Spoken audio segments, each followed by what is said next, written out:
तो कल से भारत के मिशन सूर्य की शुरुआत होने जा रही है और इस मिशन पर भारत के साथ साथ पूरी दुनिया की निगाहें। वैज्ञानिकों ने मिशन के लिए तैयारी पूरी कर ली है, साथ ही इसके लिए रिहर्सल भी की जा चुकी है। अब कल सुबह उस वक्त का बस इंतजार है जब इसरो इस मिशन को लॉन्च करेगा। तो दो तस्वीरें आपके सामने हैं। जैसा इसके पहले भी हमने आपको बताया कि इसरो की तरफ से ये तस्वीरें जारी की गई हैं, जो कि ये बताती हैं कि तैयारी अब पूरी कर ली गई है और अब बस इंतजार कल सुबह का है। यही कहा गया कि 11:50 पर ही इस मिशन को लॉन्च कर दिया जाएगा। तो पूरे देश की ही नहीं बल्कि विश्व की निगाहें, पूरे विश्व के जो वैज्ञानिक हैं उनकी निगाहें अब इस मिशन के ऊपर हैं और उसके पहले की जो तैयारियां हैं, इसरो की तरफ से जारी की गई जो तस्वीरें हैं वो भी लगातार आपको हम दिखा रहे हैं। तो भारत के पहले सोलर मिशन आदित्य L1 का काउंटडाउन शुरू हो गया है। स्पेस इंडिया के योगेश कुमार जोशी ने बताया कि यह मिशन सूरज को पढ़ने का मिशन है। आदित्य मिशन जो शुरू में केवल धरती के आसपास घूमकर सूरज को स्टडी करने वाला था, किंतु इसरो ने सोचा कि ठीक है, इफ वी हैव टेक्नोलॉजी, हमें थोड़ा आगे जाना चाहिए और बेस्ट पॉइंट से सूरज को ऑब्जर्व करना चाहिए। इस केस में मिशन का नाम बदला गया, आदित्य साथ में जोड़ा गया L1 और L1 का मतलब है ऐसा पॉइंट जहां से सूरज को ऑब्जर्व किया जाएगा। ठीक है, तो दर्शकों के लिए हमारे पास तस्वीरें भी हैं।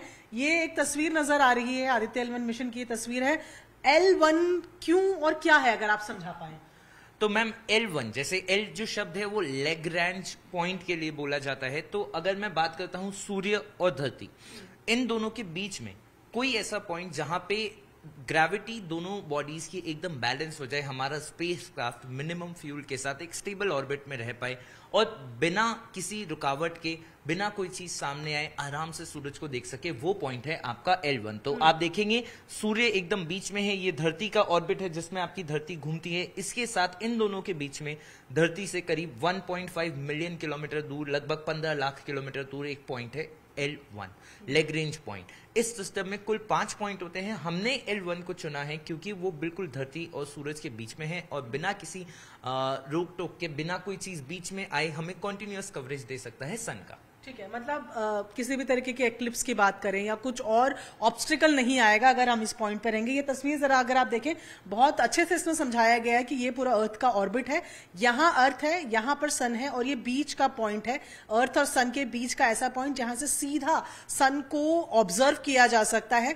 लेकिन सन की जब हम बात करते हैं योगेश, तो क्या किस तरीके का है सन, कैसा है? जैसे हम देखते हैं एक ऑरेंज कलर का गोला जो हमें नजर आता है, वैसा शांत है? तो मैम सूरज की हम बात करते हैं, पहले हम शुरुआत करते हैं पुराने समय से, जब हम सूरज को भगवान की तरह पूजा करते थे।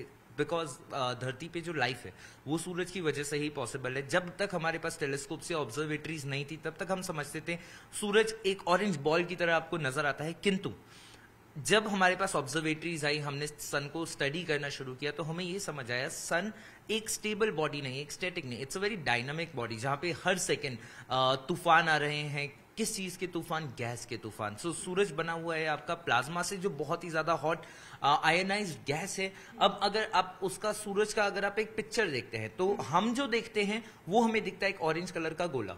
लेकिन आप अगर सूरज के बिल्कुल पास जाते हैं तो आपको समझ आएगा कि वहां पे हर सेकेंड मिलियंस ऑफ फ्यूजन हो रहा है, टेम्परेचर बहुत ज्यादा है, मैग्नेटिक फील्ड इधर उधर जा रही है और उसका जो प्लाज्मा है वो एक पॉइंट से दूसरे पॉइंट तक कंटिन्यूअसली मूव कर रहा है। हर सेकंड में वहां से लाखों पार्टिकल इजेक्ट हो रहे हैं। और इसरो ने मिशन सूर्य की उल्टी गिनती शुरू कर दी है। इसरो ने मिशन को लॉन्च करने की तैयारियां भी पूरी कर ली हैं। चलिए इस मिशन के बारे में आपको कुछ जानकारी देते हैं, बताते हैं आपको। देखिए, सबसे पहले तो ये जो मिशन सूर्य है उसे कैसे लॉन्च किया जाएगा वो सबसे पहले हम समझते हैं। लॉन्चिंग में PSLV XL रॉकेट का इस्तेमाल इसमें किया गया है। इसके अलावा कल सुबह 11:50 पर श्रीहरिकोटा स्पेस स्टेशन से इसकी लॉन्चिंग कर दी जाएगी। उस वक्त का हर किसी को इंतजार है। धरती और सूरज के बीच महज 1% की ही दूरी यह तय करेगा। अभी उसके आगे भी एक लंबा फासला है, उसके आगे जो सूर्य की दूरी है काफी है। और कल लॉन्चिंग के 127 दिन बाद, मतलब कल से 127 दिन आगे ये सूर्य के L1 पॉइंट पर पहुंच जाएगा और फिर उस पॉइंट पर पहुंचने के बाद ही सूर्य का वो जो डेटा है भेजना शुरू करेगा और उसका अध्ययन करेंगे हमारे वैज्ञानिक। तो चंद्रयान 3 की सफलता के बाद अब इसरो की नजर आदित्य L1 पर है, जिसकी उल्टी गिनती शुरू हो चुकी है। आदित्य L1 इसरो सूरज का अध्ययन करेगा और सौर तूफान की जानकारी भी जुटाएगा। चांद के बाद अब क्या है सूर्य के लिए इसरो का प्लान, आपको इस रिपोर्ट में हम दिखाते हैं।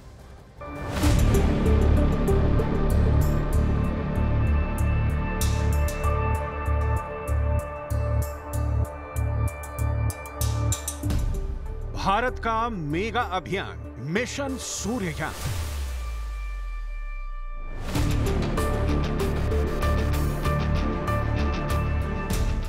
इसरो के फैसले से नासा भी हैरान।